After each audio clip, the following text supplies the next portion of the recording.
The Cat and the Canary kicks off Season 2 of JLU. It's both a payoff and a contrast to the first season. That story, Initiation, had shown the new watchtower and all the new heroes being inducted, while Green Arrow felt that he and the JLU had no business with each other. He watches out for the little guy, but Batman tells him that with the things that they deal with, the little guy tends to get stepped on. So Arrow then proceeds to save the little guy by stopping the threat that would have stepped on them. But the thing that pushed him past the finish line into staying was the sight of Black Canary. While he looked longingly at her before, we haven't seen any interaction with them that entire season. So this first episode contrasts that by, first, finally having movement on the implications between them. Second, this story is about as small as it gets. One person and what they choose to do with their life.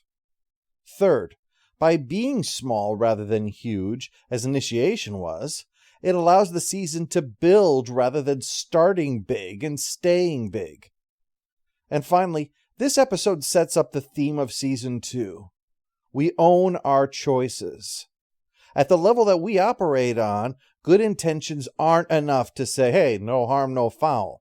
There is harm. Regardless of intentions, we have to accept the consequences of that harm.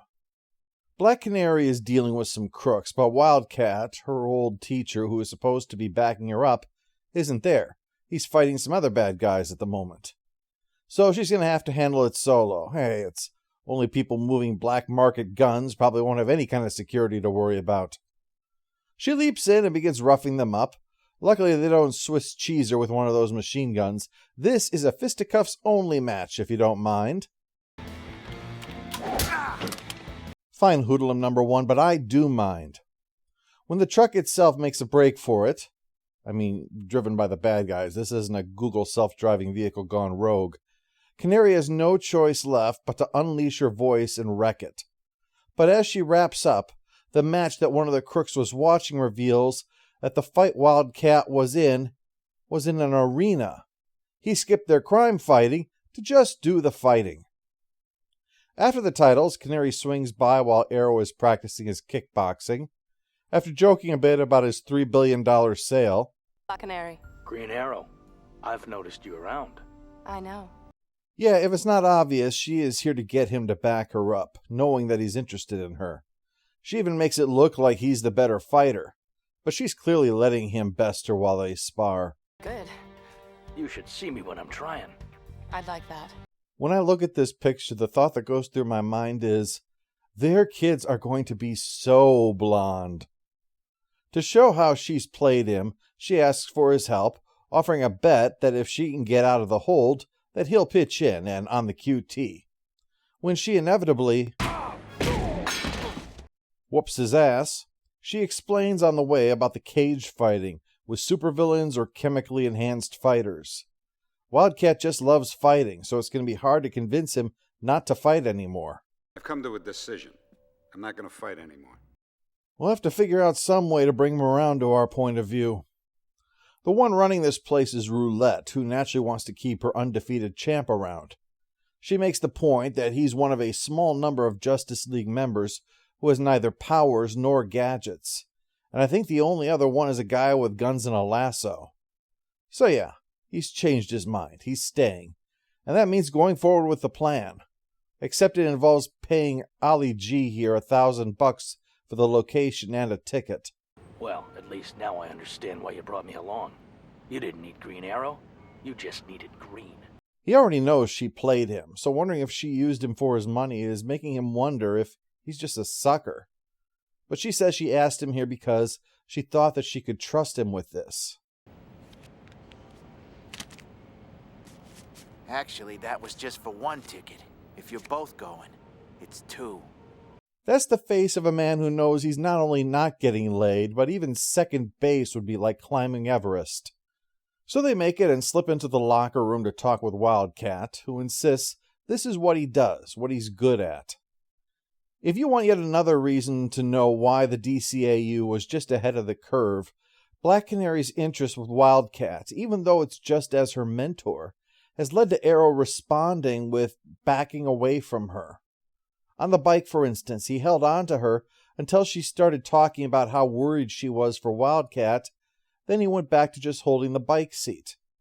Now, every soft word and touch from Canary is clearly making him fume inside, just a little. And it's something that's never vocalized. It's just there to give us a peek inside of the head of Arrow, even if he's just in the background. Hey, settle down. How's this your business, huh? Stay out of it, Ollie. That's it. I'm done. What makes you think you can get involved just because I told you you had to be involved, dick? Well, when he finally figures out that she isn't using him to get in the sack with Wildcat, that she wants to make sure that he's not kicked out of the league, Arrow's tune changes. So after Wildcat beats up on Atomic Skull for a while, the pair of them intervene, planning to take down the fights themselves in order to save him. Wildcat thinks that's stupid, and rightly so. Stands aside and lets the villains deal with him, so Canary plays her trump card. No, not using her voice. That'd kill them all. No, another wager. She will fight Wildcat, and if she wins, he has to quit the fights forever. Roulette is all for that. It makes clear that if he wants to continue his cage matches, then Wildcat needs to fight, and he needs to win. As for Canary and Arrow... I know your game now. It's not always a game. No? Come here. Look me in the eye and say so.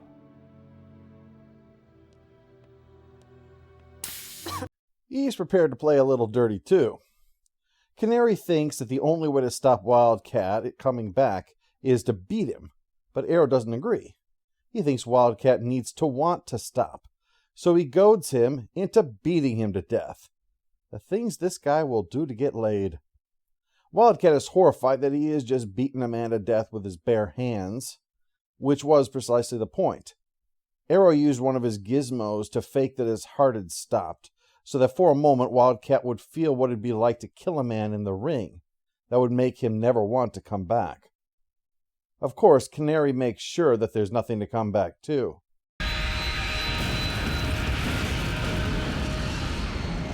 Now we'll never see the arena again. There's not much more to add to what I said at the beginning, other than to note that it takes a crisis for Canary and Arrow to finally approach each other, despite watching one another all this time. Sometimes an attitude can take over of, I'll just wait for the right moment, until all of a sudden there are no moments left. So in a way, this was a good thing. And there's some really nice stuff going on between them two here, especially when she thinks that Arrow is dead. And then, of course, there's no need for pretenses anymore, and we see how she really feels.